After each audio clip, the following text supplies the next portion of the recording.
सभी भक्तों को जय बाबा की। एक बार फिर मैं आप सभी भक्तों के समक्ष उपस्थित हुआ हूँ भक्ति सागर पंच द्वार बराड़ा धाम चैनल के माध्यम से। देखो, इससे पहले हमने आप लोगों को एक वीडियो दी थी डायरी वाली, जो कलयुग की डायरी है, जो महाकाल कलयुग की डायरी का हिसाब किताब करने वाले हैं। कलयुग की डायरी का मतलब ये होता है कि इस पूरी सृष्टि में, इस कलयुग में जिसने अधर्म किया है उसके कर्मों का हिसाब किताब करने वाले हैं कौन? महाकाल। और इसी से संबंधित हमने आप लोगों को थोड़ा सा ये हिंट दिया था कि लगभग 11 दिन में वो कुछ होगा जो कोई अपनी आंखों से देख नहीं सकता है, लेकिन आप लोगों को सब कुछ दिखाई दे रहा है। इस दुनिया में जो कुछ भी हो रहा है सब कुछ आप देख रहे हो, लेकिन समझ नहीं पा रहे हो। और मैंने क्या कहा था कि इस 11 दिन में जो कुछ भी होगा आप अपनी आंखों से देख नहीं सकते हो। कौन सा 11 दिन? सावन से पहले जो 11 दिन बीतने वाला है ना, सावन से पहले। तो समझो आप लोग, सावन कब शुरू हो रहा? गुरु पूर्णिमा से सावन शुरू हो रहा। और गुरु पूर्णिमा से पहले 11 दिन में जो घटित हुआ है यह आप लोगों ने देखा। और मैं ये बोला कि आप लोग देख नहीं पाओगे, यह आप लोगों ने इसलिए देखा कि आप लोग इसी कलयुग में रहते हो। आप लोग भी एक अधर्मी इंसान हो, और जो इंसान अधर्मी होता है, अहंकारी होता है, अत्याचारी होता है, उस इंसान को कोई फर्क नहीं पड़ता है। चाहे किसी भी प्रकार की कोई सी भी परिस्थिति पैदा हो जाए हमारे गांव में, शहर में, देश में या विदेश में, तो अधर्मी इंसान को, अहंकारी इंसान को कोई फर्क ही नहीं पड़ता है। वह तो देखेगा ही नहीं। वह इसलिए देखेगा कि वह तो यह समझता है कि मेरे जीवन में ऐसा कुछ नहीं। जब अधर्मी इंसान यह समझता है कि बाहर की दुनिया में जो कुछ भी हो रहा है उससे मेरा कोई वास्ता नहीं है, कोई मेरा मतलब नहीं है, तो उस इंसान के जीवन में भी वैसा ही होता है। और ये कब होता है यह भी आप लोगों को थोड़ा सा ही संकेत दूंगा। लेकिन मैं किस बात पर चर्चा कर रहा हूँ?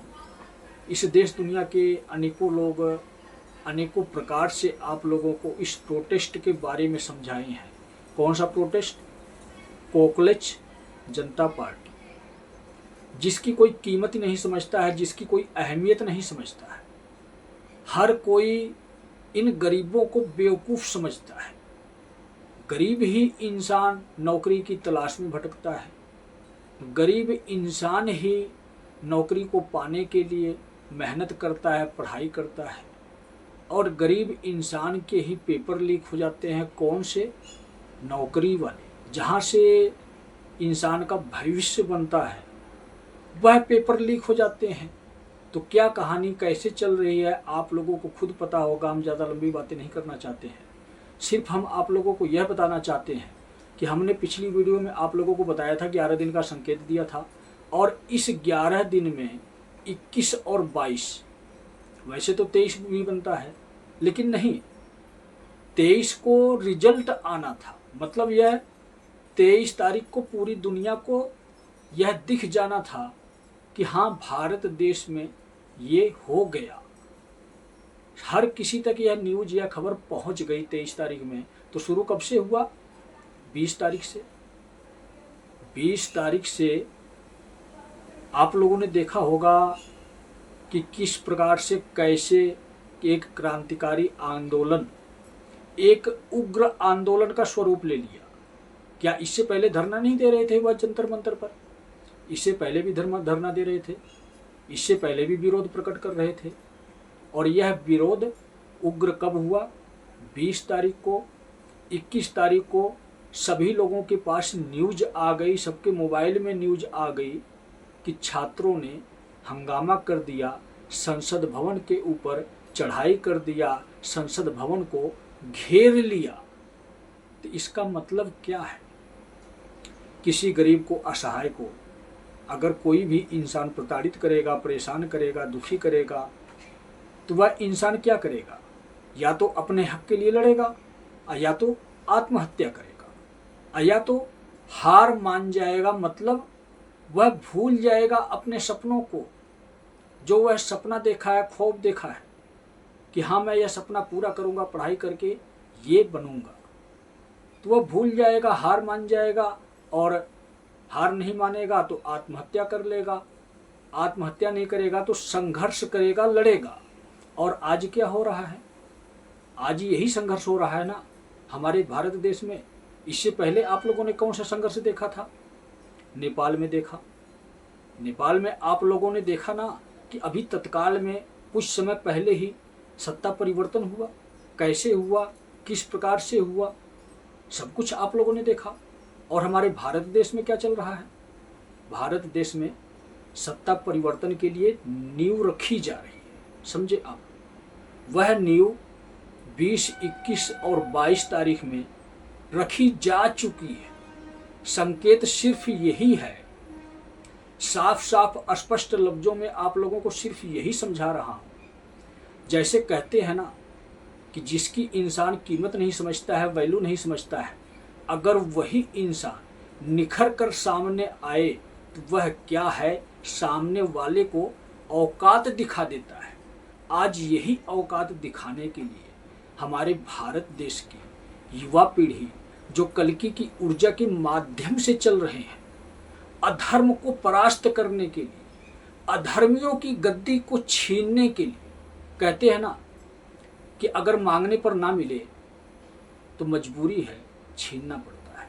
अगर कोई इंसान भूखा तड़फ रहा है और वह भोजन की इच्छा प्रकट कर रहा है, मांग रहा है किसी से, भोजन उसको नहीं मिल रहा है, तो वह इंसान अगर ठीक ठाक है और सिर्फ भूख से तड़फ रहा है तो कोई ना कोई माइंड में अपने दिमाग जरूर लेकर आएगा कि किस प्रक्रिया से कैसे मैं अपने पेट को भरूं।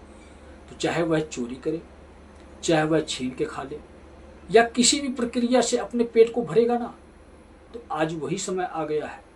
कल्कि ने सभी युवा पीढ़ी के छात्रों को यह याद दिला दिया है कि अपने हक के लिए लड़ो, अपने हक के लिए संघर्ष करो।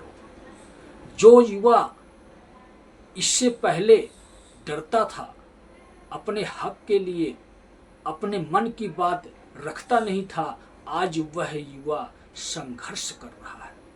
किससे संघर्ष कर रहा है? भ्रष्टाचारी नेता, मंत्री और पदाधिकारियों से। अभी तो आप लोगों ने क्या देखा कि सिर्फ पढ़ाई के बेस पर धर्मेंद्र प्रधान के प्रति विरोध दर्ज किया जा रहा था, लेकिन अब क्या हो रहा है? अब क्या सुन रहे हो आप कि धर्मेंद्र प्रधान नहीं, अब तो मोदी की कुर्सी छीनेंगे, मतलब मोदी को इस्तीफा देना होगा। यह आप लोगों ने क्या देखा कि आज के समय में मोदी जी का भी इस्तीफा छात्र संगठन के लोग मांग रहे हैं, और छात्रों के सहयोग में इस देश में से अनेकों लोग छात्रों का सहयोग कर रहे हैं। खाने पीने की वस्तु से लेकर अन्य प्रकार की सामग्री उन तक पहुंचा रहे हैं। क्यों पहुंचा रहे हैं? जब आज एक छात्र जाग चुका है तो छात्र के भरोसे ही माँ बाप है, तो माँ बाप को भी आशा है यह कि हाँ, जब एक बालक इस युद्ध में उतर रहा है, धर्म और अधर्म के युद्ध में उतर रहा है, तो माँ बाप घर में कैसे बैठ सकते हैं? तो कोई कोई माँ बाप भी पहुंच रहे हैं, लेकिन कितने बेशर्म माँ बाप इस दुनिया में, इस संसार में हैं, जिनको तो दिखाई ही नहीं देता है कि दुनिया में कोई परिवर्तन चल रहा है। हमने आप लोगों को यही बताया ना कि 21 और 22 तारीख में इस दुनिया में वह होगा जिसके बारे में किसी ने सोचा भी नहीं। यही बात हमने आप लोगों को कही थी। और 20 तारीख को आप लोगों ने देखा क्या खबर आई, और 21 तारीख को वह खबर पूरी दुनिया में फैल चुकी कि संसद भवन पर हमला बोल दिया गया। कौन सा हमला? पब्लिक के द्वारा हमला, पब्लिक का हमला, छात्रों का हमला, शास्त्रों का हमला नहीं। शस्त्र लेकर कोई नहीं गया है जंतर मंतर पर। दिल्ली में जितने भी युवा हैं वह संघर्ष कर रहे हैं। किसके साथ कर रहे हैं? अधर्मी इंसानों के साथ। इस देश को चलाने वाले अगर भ्रष्टाचारी होंगे, अहंकारी होंगे, स्वार्थी होंगे, तो बच्चों का भविष्य तो छोड़ो, पूरी दुनिया का ही भविष्य खराब हो जाएगा। अब आप कहोगे पूरी दुनिया का भविष्य कैसे खराब हो जाएगा? एक देश का नेता मंत्री अगर अधर्मी है, अहंकारी है, पूरी दुनिया का भविष्य कैसे खराब हो सकता है? आज मैं आप लोगों को बताता हूं कैसे खराब हो सकता है। अगर हमारे भारत देश में धर्म की पुनः स्थापना होनी है और दुनिया को एक बनाया जाएगा, क्योंकि भगवान एक है, उस भगवान ने इंसान एक बनाए हैं, तो जब इंसान एक हैं तो यह दुनिया भी एक ही बनेगी। यह युग परिवर्तन चल रहा है। युग परिवर्तन के साथ साथ मानव परिवर्तन भी चल रहा है। जिस इंसान के अंदर थोड़ी सी भी रहम होगी, किस लिए? गरीबों के लिए, जरूरतमंदों के लिए। जिस इंसान के अंदर रहम होगा मतलब दया भाव होगा, उस इंसान के अंदर कल्कि की ऊर्जा कार्य करेगी। उसी प्रकार के छात्र हैं। जो छात्र आज के समय के हैं, नई पीढ़ी के हैं ना, युवा हैं छात्र। और युवा का मतलब क्या होता है? उनकी शादी नहीं हुई है, वह पारिवारिक जीवन में बंधे हुए नहीं है। अभी वो क्या कर रहे हैं? अपने जीवन को सुधारने के लिए, अपने जीवन को सुखमय बनाने के लिए संघर्ष कर रहे हैं, मेहनत कर रहे हैं, मतलब पढ़ाई कर रहे हैं। तो जब युवा अभी पढ़ाई कर रहा है, उसने अच्छा बुरा अभी कुछ किया नहीं है, तो मतलब स्पष्ट साफ यह है कि युवा पीढ़ी जो है वह कम से कम पाप कर्म की है। जब कम से कम पाप कर्म की है तो सबसे पहले कल्कि की ऊर्जा युवाओं के पास ही जाएगी, छात्रों के पास ही जाएगी। और जिस प्रकार से आप लोगों ने देखा होगा कि देश के नौजवान या देश की सेना, चाहे वह पुलिस सेना हो, पुलिस हो या फौजी हो, तो उनमें भी तो युवा ही है। युद्ध कौन लड़ता है? युवा ही लड़ते हैं। तो यही छात्र पुलिस भी बनते हैं, यही छात्र फौजी भी बनते हैं, यही छात्र देश की रक्षा भी करते हैं। किसकी रक्षा करते हैं? देश की, ताकि देश के अंदर कोई भी ऐसी गतिविधि ना हो जिससे किसी भी परिवार को किसी भी प्रकार का कोई दुख पहुंचे, कष्ट पहुंचे या नुकसान पहुंचे। तो सीमा की रक्षा फौजी करते हैं। और देश की रक्षा कौन करता है? सीमा का मतलब इस देश, भारत देश के चारों तरफ फौजी सुरक्षा करते हैं कि कोई भी बाहर से गतिविधि भारत देश में ना हो। और देश के अंदर पुलिस रक्षा करती है। तो देश की रक्षा कौन करता है? पुलिस करती है, जो देश के अंदर पुलिस है। और अगर पुलिस ही, सरकारी कर्मचारी ही, नेता मंत्री ही भ्रष्टाचारी हो जाएंगे, स्वार्थी हो जाएंगे, लालची हो जाएंगे, छली कपटी हो जाएंगे, तो देश क्या, दुनिया कभी नहीं चल सकती। जब देश ही नहीं चलेगा तो दुनिया कैसे चलेगी? सभी लोग यही कहते हैं कि भारत विश्व विजेता बनेगा, भारत सभी देशों पर राज करेगा। तो राज क्या ऐसे होता है? जहाँ ईमानदारी नहीं होती है, वहाँ वह इंसान कभी भी संपूर्ण विश्व पर राज नहीं कर सकता। वह इंसान का मतलब समझते हो आप लोग? जो युग परिवर्तन चल रहा है, यह किसी साधारण मानव के बस की बात नहीं है युग परिवर्तन। तो वह इंसान कौन है? वही इंसान तो कल्कि कहलाता है। वह इसलिए कहलाता है क्योंकि कलयुग में, कलयुगी इंसानों के माथे से कलम को मिटाने के लिए कल्कि आया है, मतलब विष्णु आए हैं। समझे आप लोग? जब विष्णु आए हैं तो अधर्मी इंसानों को परिवर्तित कर रहे हैं, बदल रहे हैं, उनको समझा रहे हैं, बता रहे हैं कि अब धर्म के मार्ग पर चलो। जिस प्रकार से हमारे भारत देश में प्रोटेस्ट चल रहा है, तो हमने आप लोगों को यही बताया ना कि युवा पीढ़ी कम से कम अधर्म और पाप की है। इसलिए युवा के पास कल्कि की ऊर्जा पहले पहुंचे। और अन्य जितने भी प्रकार के लोग हैं, वह जैसी भक्ति करते हैं, जैसे अपना जीवन जीते हैं, अच्छा जीवन जिएंगे, मतलब अच्छा कार्य करेंगे, बुरे कार्य नहीं करेंगे, किसी का नुकसान नहीं करेंगे, तो उन इंसानों के पास कल्कि की ऊर्जा पहुंचेगी। लेकिन अगर आप अपने स्वार्थ के लिए झूठ बोलते हो, छली कपटी हो, स्वार्थी हो, जिस प्रकार से आज के समय में नेता मंत्री हैं, सरकारी कर्मचारी हैं, पुलिस अधिकारी हैं, सभी लोग अपनी जेब भरने के लिए भ्रष्टाचार ही फैला रहे हैं हमारे देश में ना, तो ऐसे लोगों के पास कल्कि की ऊर्जा ना तो पहुंचेगी ना ही कल्कि के कार्य दिखाई देंगे। तो इन लोगों को क्या दिखाई देगा? इन लोगों को इनका काल दिखाई देगा। कौन सा काल? जौन से काल संसद भवन पर हमला बोले थे। कौन से काल? युवा पीढ़ी, छात्र, जिनकी आप वैल्यू नहीं समझते हो, जिनको आप कॉकरोच जनता पार्टी कहते हो। तो कॉकरोच नाम इसीलिए पड़ा है, जिस प्रकार से कहावत है ना कि कीचड़ में कमल खिलता है, तो उसी प्रकार से इन्हीं गरीबों में से ही वह मसीहा चुने जा रहे हैं जो हक दिलवाएंगे। समझे आप? क्या हमने कहा? वह मसीहा चुने जा रहे हैं जो हक दिलवाएंगे। किसको? इस देश के गरीबों को, दुखियों को, लाचारों को। यही युवा पीढ़ी ही हक दिलवाएगी। आप इस प्रोटेस्ट को हल्के में ना लेना कि यह प्रोटेस्ट शांत हो जाएगा, रुक जाएगा। अभी तो आपने देखा कहाँ है? अभी तो सिर्फ एक बार आप लोगों को ट्रेलर दिखाया गया, और असली ट्रेलर तो आप लोगों ने नेपाल में देख लिया था। और दूसरे नंबर पर अब वही हमारे भारत देश में होने वाला है।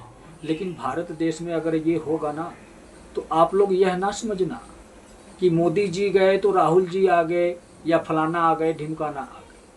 वह चुनकर बिंदा बिठाया जाएगा उस कार्य के लिए जिस कार्य को वह इंसान करने में सक्षम होगा। समझे अब? और इन्हीं युवा पीढ़ी में से ही होंगे। समझे आप लोग? यह युवा पीढ़ी कोई साधारण पीढ़ी नहीं है, देश का भविष्य है। और जो देश का भविष्य है वह पहले अपने देश के भविष्य को बनाएगा, और इसके बाद इस भविष्य में अपने भविष्य का नव निर्माण करेगा, मतलब नींव रखेगा। तो सबसे पहली लड़ाई, देश की लड़ाई यही है। यह एक ऐसा क्रांतिकारी आंदोलन है जिस आंदोलन में योद्धा आप रहोगे, लेकिन ऊर्जा कल्कि की कार्य करेगी। मतलब कल्कि आपको चलाएंगे, और आपकी सुरक्षा कौन करेगा? महाकाल करेगा। महाकाल इसलिए करेंगे कि अब की बार कलयुग आखिरी युग है, और जब कलयुग आखिरी युग है तो इसके बाद सतयुग ही आएगा। तो सतयुग में किस प्रकार से इंसान अपना जीवन व्यतीत करता है वह इंसान को पता रहना चाहिए। यही सारी बातें शिव युग में सिखाई जा रही हैं। यह 21,000 वर्ष तक शिव युग चलेगा। 21,000 वर्ष के बाद पुनः कलयुग एक बार और आएगा, और इसके बाद शुभारंभ होगा कौन से युग का? सतयुग का। तो आप लोग जरा भी हल्के में, साधारण में ना लें। यह युवा पीढ़ी वह कार्य करके दिखाएगी जो कोई नहीं कर सकता।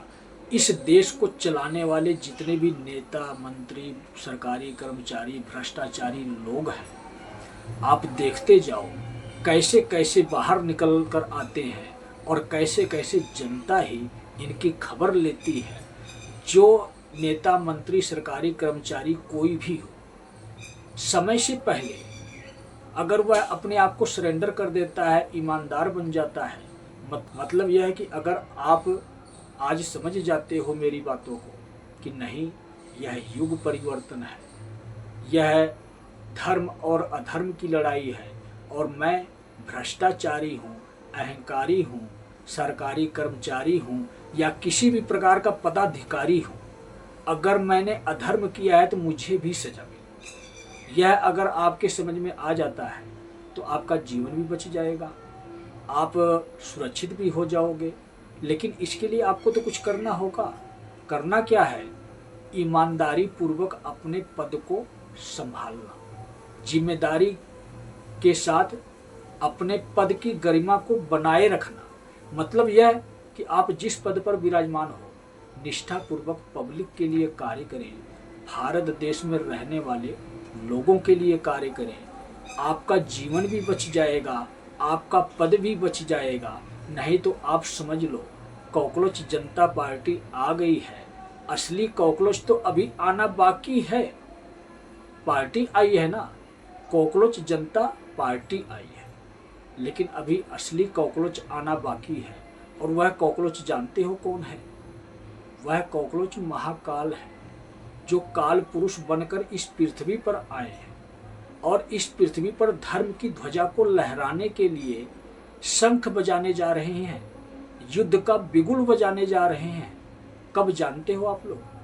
वह भी समय नजदीक है बिल्कुल। वह बिगुल बजेगा 11 अगस्त को संभल नगरी से। कल्कि बिगुल बजाएंगे और महाकाल और महाकाली शस्त्र उठाएंगे अधर्मियों को मिटाने के लिए। तो आप लोग सोचो, समझो, विचार करो कि इस देश में ही नहीं, पूरी दुनिया में ही धर्म को स्थापित किया जा रहा है। और जब पूरी दुनिया में धर्म को स्थापित किया जा रहा है, कौन से धर्म को? सत्य सनातन धर्म। और जिस धर्म के अंतर्गत सभी प्रकार के जाति पाति के इंसान आ जाते हैं, चाहे किसी भी जाति पाति के इंसान हो, धर्म संस्था में, समुदाय में इंसान हो, सभी लोग सत्य सनातन धर्म के अंतर्गत ही आते हैं। शकल से मतलब नहीं, पहनावे से मतलब ही नहीं, अब की बार मतलब है तो सिर्फ कर्म से मतलब है। और किसको? कल्कि को। कल्कि सिर्फ आपके पास देखने आएंगे कि आप अच्छे कर्म कर रहे हो या बुरे कर्म कर रहे हो। कल्कि यह देखने नहीं आएंगे कि आप हिंदू हो, आप मुसलमान हो, आप सिख हो, आप ईसाई हो। कल्कि सिर्फ आपके कर्म देखने आएंगे। कर्म आपके बुरे होंगे तो महाकाल और महाकाली 11 अगस्त को शस्त्र उठा रहे हैं इस दुनिया में से आपको मिटाने के। आपको मिटना है, मरना है, या इस दुनिया में जीवित रहना है, फैसला तो आपको ही करना है ना। मैं तो सिर्फ समझाने आया हूँ, मैं तो सिर्फ आप लोगों को यह दिखाने आया हूँ कि यह मच्छर गैंग जब भनभनाती है तो विचलित कर देती है, लेकिन जब हमला बोलती है तो समझ जाओ आप लोग इंजेक्शन लगा देती है। और उस इंजेक्शन के माध्यम से आपके अंदर जहर फैल जाता है। और आपके अंदर जहर फैलता है तो आपका दिमाग नहीं काम करता है, आपकी बुद्धि नहीं काम करती है, आपकी बुद्धि ही भ्रष्ट हो जाती है। और जब आपकी बुद्धि भ्रष्ट होती है तो क्या होता है जानते हो? तब यही होता है कि मौत के मुंह में आप खुद जाते हो। मतलब यह है कि स्वयं अपने बुने हुए माया जाल में फंस जाते हो और इस दुनिया में इंसानों के माध्यम से सजा पाते हो और बाद में तड़फ कर रह जाते हो। और एक समय ऐसा आता है कि महाकाल और महाकाली आपके जीवन का अंत कर जाती है। तो 3 साल का खेल है यह, कोई साधारण खेल नहीं है। लेकिन यह खेल भारत देश में जो शुरू हुआ है 21 जुलाई को, तो ये कोई साधारण खेल नहीं है। 21-22 तारीख में वो काम हुआ है जो कोई रोक नहीं सकता। इस प्रोटेस्ट को कोई रोक नहीं सकता। यह प्रोटेस्ट तब तक चलता रहेगा जब तक सारे भ्रष्टाचारी, अहंकारी, अधर्मी जितने भी पदाधिकारी हैं, चाहे वह सरकारी कर्मचारी हों, पुलिस अधिकारी हों या नेता मंत्री हों, जब तक पूरा सफाया नहीं हो जाएगा, जब तक इस पार्टी में से, कौन सी पार्टी में से, जो पूरे देश को चला रही है, जिसको आप सरकार कहते हो, मोदी जी को ही आप सरकार कहते हो ना, मोदी जी की ही जिम्मेदारी है ना। तो समझ जाओ आप लोग क्या क्या होने वाला है। यह पार्टी भी साफ होगी और इसके साथ साथ जितने लोग अपनी राजनीति की रोटियां सेकने आएंगे छात्रों के साथ, वह भी साफ हो। तो बिल्कुल सफाई अभियान चलाया जा रहा है, भारत देश में चलाया जा रहा है, जो 21 जुलाई से शुरू हुआ है और 3 साल तक चलाया जाएगा। लेकिन सबसे महत्वपूर्ण है राजा के मंत्रियों को सुधारना, राजा के मंत्रियों को समझाना, राजा के मंत्रियों को उनके पद से हटाना। ये तीनों काम चलेंगे तो कैसे कैसे चलेगा, किस प्रक्रिया से चलेगा, ज़्यादा समय नहीं लगेगा। यह समझ लो आप, यह समझ लो कि 2027 के होली के आसपास सरकार का भी काम तमाम हो जाएगा और इसके बाद 2027 खत्म होते होते भारत देश की व्यवस्था को चलाने वाले ऐसा कोई भी इंसान नहीं बचेगा जो भ्रष्टाचारी हो। और लगभग 70% पद नए लोग धारण करेंगे। युवा पीढ़ी के लोग 70% भारत की व्यवस्था को चलाने वाले लोग धारण करेंगे। 25 से 30% पद ही पुराने व्यवस्थापक चलाने वाले रहेंगे। व्यवस्थापक का मतलब यह हो गया कि नेता मंत्री यही देश की व्यवस्था को चलाते हैं ना, और आज यही देश को खोखला बना दिया है। भारत देश को खोखला बना दिया। जब तक भारत देश अंदर से मजबूत नहीं होगा तब तक भारत देश विश्व विजेता नहीं बन सकता, तब तक भारत देश किसी के ऊपर राज नहीं कर सकता। और यह राज कौन सा शुरू होने जा रहा है जानते हो आप लोग? महाकाल उज्जैन के राजा है, तो वही महाकाल संपूर्ण विश्व के राजा बनेंगे।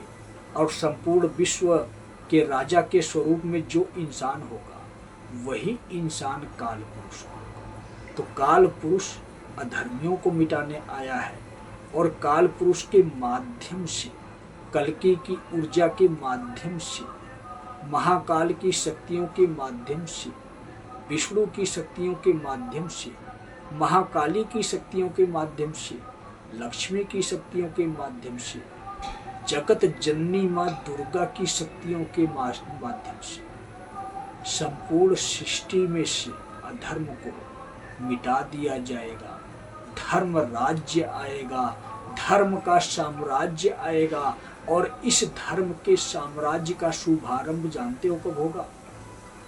2029 की जुलाई पूर्णिमा से पंचद्वार बराड़ा धाम से शुरू होगा इस धर्म के साम्राज्य का शुभारंभ। मतलब यह जो आज के समय में सरकार की व्यवस्था है, यह सरकार की व्यवस्था 2027 तक चलेगी। 2028 में निर्णायक युद्ध होगा और 2029 में महाकाल का साम्राज्य स्थापित हो जाएगा। सत्य सनातन धर्म की ध्वजा को कल्कि लहरा देंगे, पंचद्वार बराड़ा धाम से लहरा देंगे। ये सब बातें मैंने आप लोगों को जो बताई है, यह कोई साधारण बातें नहीं है।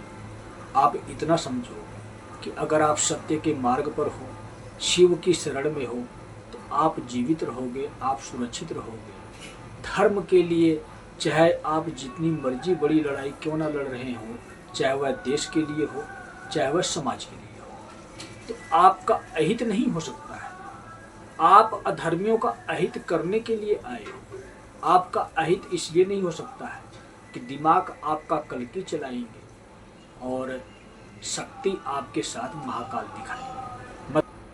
आप सुरक्षित इसलिए हो कि जिस इंसान के अंदर भगवान वास करते हैं उस इंसान के शरीर को कोई नुकसान नहीं पहुंचा सकता। अब यह बात स्वीकार करना इतना आसान नहीं होता है, लेकिन सबसे पहले आप ईमानदार बनो। ईमानदार बनने के बाद ही किसी भी युद्ध में शामिल होना।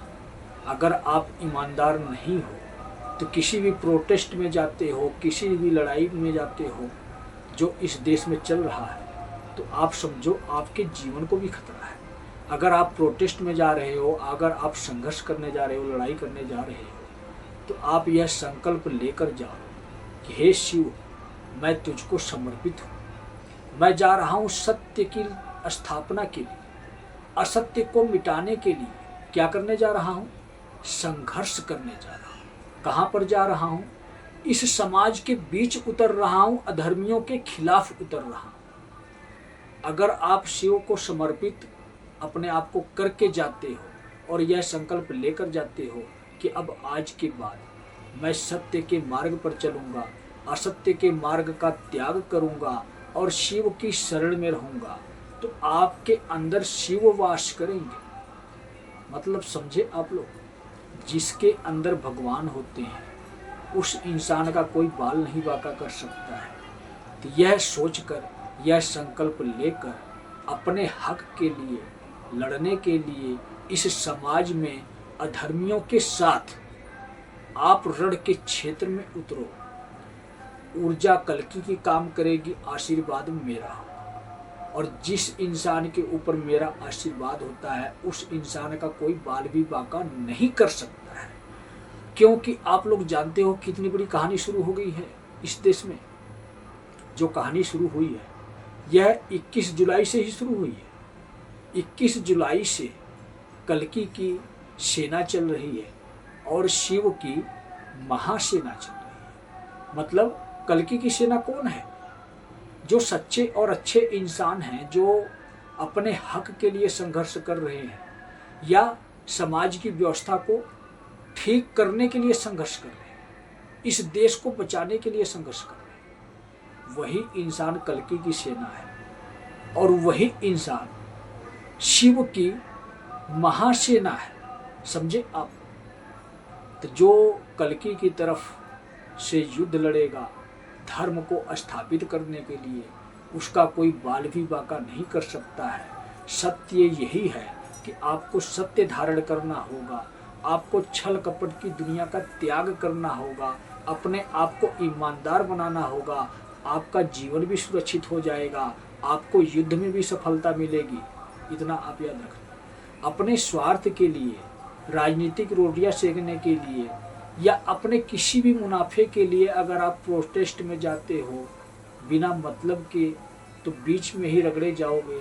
समझ जाओ आप लोग, जैसे कहावत है ना कि गेहूं के साथ घुन भी पीसा जाता है, तो वही कहानी है।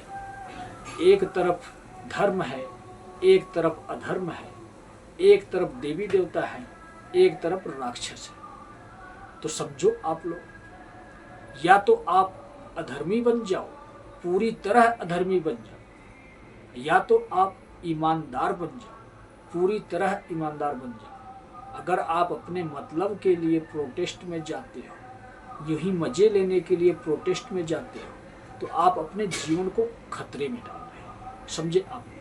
यह प्रोटेस्ट कोई साधारण प्रोटेस्ट नहीं है, यह वह प्रोटेस्ट है, यह वह आंदोलन है, यह वह क्रांतिकारी आंदोलन है जिसमें सभी अधर्मी पिसेंगे, मरेंगे। समझे? इस काल की चक्की में जितने भी अधर्मी हैं सभी पीसे जाएंगे। अभी आप लोगों ने देखा क्या है?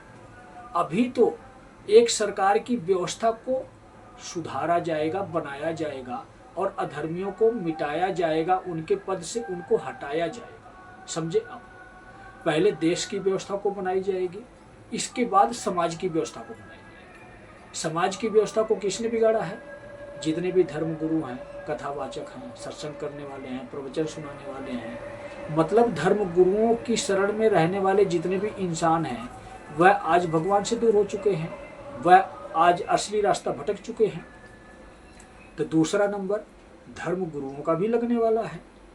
तो पहले देश की व्यवस्था को ठीक किया जाए, और देश की व्यवस्था को ठीक करने के लिए कल्कि ने अपनी सेना उतार दी है, भारत देश में उतार दी है, और साथ में उस सेना को महाकाल और महाकाली की सुरक्षा प्रदान कर दी है कि उस इंसान को जो नुकसान पहुंचाने आएगा, तो महाकाल और महाकाली अदृश्य अवस्था में किसी भी अन्य इंसान के माध्यम से उस इंसान को ही नष्ट कर देंगे।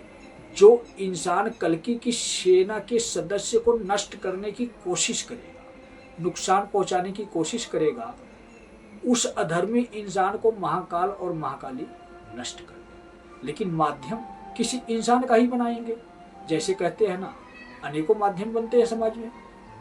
इस दुनिया को मिटाने के लिए, दुनिया में से अधर्मियों को मिटाने के लिए सिर्फ माध्यम ही बनाया जाता है ना। अब मैं आप लोगों को दिखाता हूँ।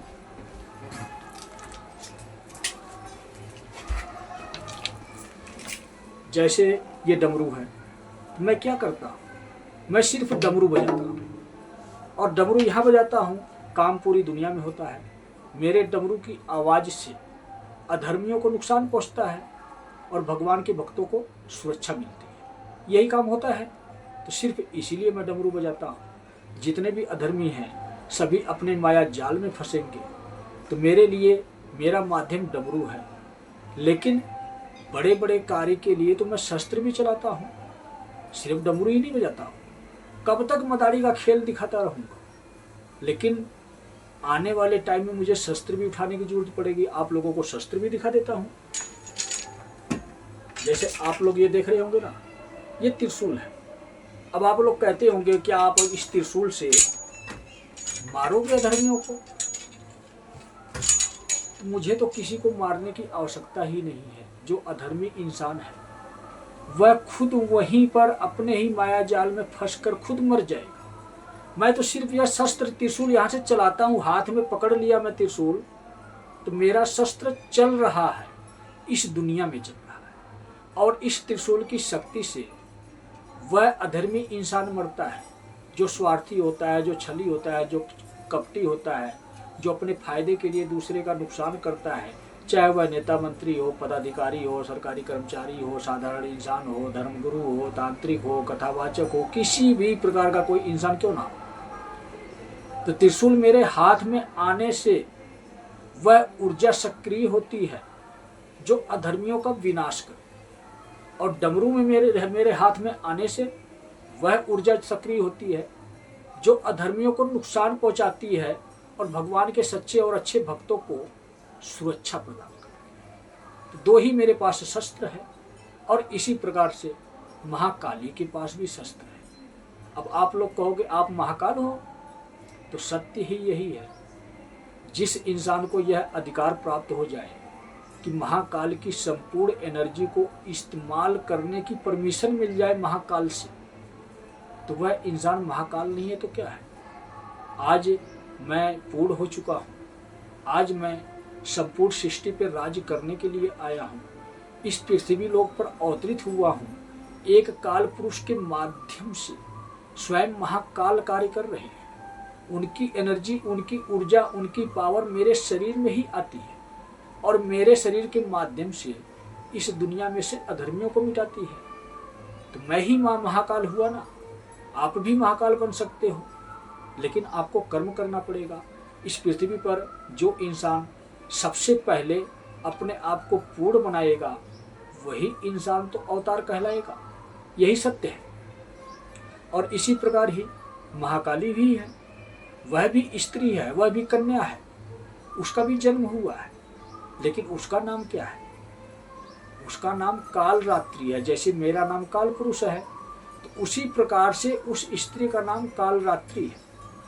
वह काल रात्रि जो महाकाल की शक्तियों को धारण करती है, संपूर्ण शक्तियों को धारण करती है, और इस दुनिया में से अहंकारियों का अंत करती है। मतलब अहंकारी कौन होता है? जिसके अंदर किसी न किसी प्रकार का अहंकार होता है कि हाँ, मैं ये कर सकता हूँ, मैं वो कर सकता हूँ, और मेरा कोई कुछ बिगाड़ नहीं सकता है। तो अगर आप अधर्म का काम करते हो, अपनी मनमानी करते हो, तो आपका बिगाड़ने वाला भी आ गया है और बिगाड़ने वाली भी आ गई है। वह महाकाली भी आ गई है जो तलवार चलाती है। समझे? अब उसका शस्त्र तलवार है।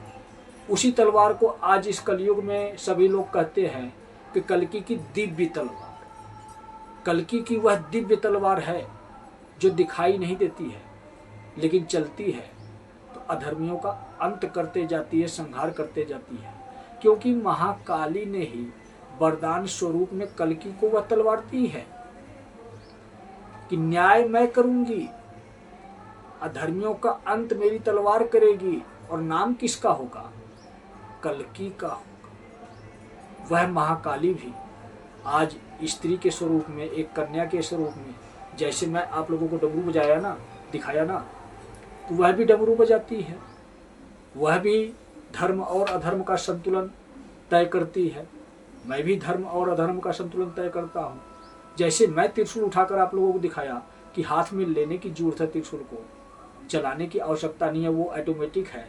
इस दुनिया में से अधर्मियों को अंत करता जाएगा, उनको अपने माया जाल में फंसाता जाएगा और उनके जीवन का अंत करवाता जाएगा। तो उसी प्रकार से दिव्य तलवार भी है। वह दिव्य तलवार कोई साधारण तलवार नहीं है, वह दिखाई नहीं देती है।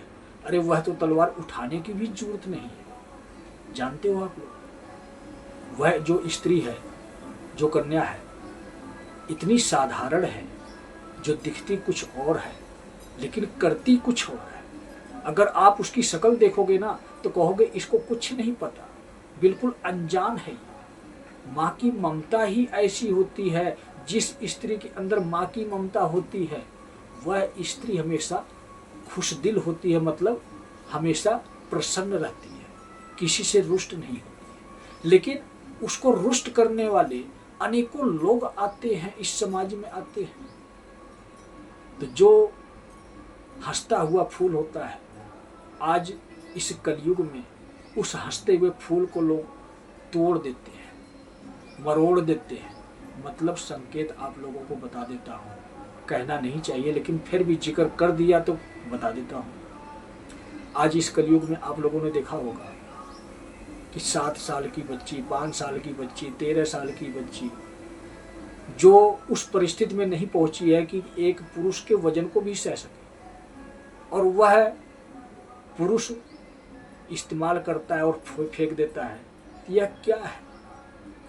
बचपन खेलने के लिए होता है, हंसने के लिए होता है, और इस बचपन में इस प्रकार से हैवानियत की जाए स्त्री के साथ, तो इसीलिए अब की बार महाकाल के साथ महाकाली भी आई है, एक एक का हिसाब लेने आई है। जितना अन्याय हुआ है, जितना अधर्म हुआ है, सभी अहंकारियों का अंत करने के लिए आई है कि आपने बुरे कर्म किया और इसके बाद भी इस समाज में आप घूम रहे हो। तो अब देखते जाओ कैसे कैसे क्या क्या परिवर्तन इस दुनिया में आता है। जब महाकाल आ गए हैं, जब महाकाली आ गए हैं, स्त्री और पुरुष के स्वरूप में आ गए हैं, इस पृथ्वी पर ही रहते हैं, तो धर्म कैसे नहीं स्थापित होगा? अधर्मी कैसे नहीं इस दुनिया में से मरेगा? अधर्मी कैसे नहीं यह स्वीकार करेगा कि मेरी गलती है? जितने भी अधर्मी नेता, मंत्री, पदाधिकारी, सरकारी कर्मचारी, धर्मगुरु या कोई भी इंसान हो, जब तक वह हाथ जोड़कर चरणों में ना पड़े, अपनी गलती की माफी ना मांगे, तब तक उसको माफी कल्कि की तरफ से नहीं है। तो समझ जाओ आप लोग, शर्म के मारे कोई भी नेता, मंत्री, कोई भी बुरे काम करने वाले इंसान आकर क्षमा नहीं मांगते हैं, माफी नहीं मांगते, मुंह छिपाते फिरते हैं, इधर उधर लुकते फिरते हैं और उनके साथ के उनकी सपोर्ट करते रहते हैं। अन्य जितने भी नेता मंत्री हैं या उनके संपर्क में जितने भी लोग होते हैं, बड़े लोग, तो वह उनकी गलतियों को छिपाते हैं। तो सोचो, कहावत है ना कि एक गया तो उसके साथ दूसरे भी खींचे चले आए। एक अहंकारी इंसान अपना अंत तो करवाएगा ही करवाएगा, मुंह छिपाएगा गलती करके, तो वह बच नहीं पाएगा। यह कॉकरोच जनता पार्टी है। असली कॉकरोच एक जगह बैठे ही अपना गेम खेल रहा है और इतने सारे कॉकरोच इस देश में उतार दिया है कि यह कॉकरोच कोने कोने में जाएगा, भारत देश के कोने कोने में जाएगा। कोने कोने में जाने का मतलब समझते हो आप लोग? भारत देश के कोने कोने में जाने का मतलब ये होता है कि इस देश को चलाने वाले नेता, मंत्री, सरकारी कर्मचारी या पदाधिकारी जितने भी हैं, सबके जीवन में यह कॉकरोच दस्तक देंगे या छात्र दस्तक देंगे, सबका जीना हराम कर देंगे। या तो ईमानदार बन जाओ या तो पद को त्याग दो। और तीसरे ऑप्शन पे ईमानदार भी नहीं बनते हो, पद को भी नहीं त्यागते हो, जबरदस्ती करते हो, कल्कि की सेना के साथ, कॉकरोच जनता पार्टी के साथ, तो महाकॉकरोच आएगा तो समझो जिंदा खा जाएगा, कुछ भी शेष नहीं बचेगा आपके जीवन में, मतलब आपकी मृत्यु हो जाएगी। तो मौत चाहिए या आपको अपना जीवन चाहिए? जीवन चाहिए तो अपने आप को सुधारो, मौत चाहिए तो अपने आप को बिगाड़ो। बिगाड़ने के लिए मैं आ गया हूँ और जल्दी ही समाज में मैं उतरने वाला हूँ। दुनिया वालों को मैं बताने वाला हूँ कि दुनिया कैसे चलेगी। तो सभी भक्तों को जय बाबा की।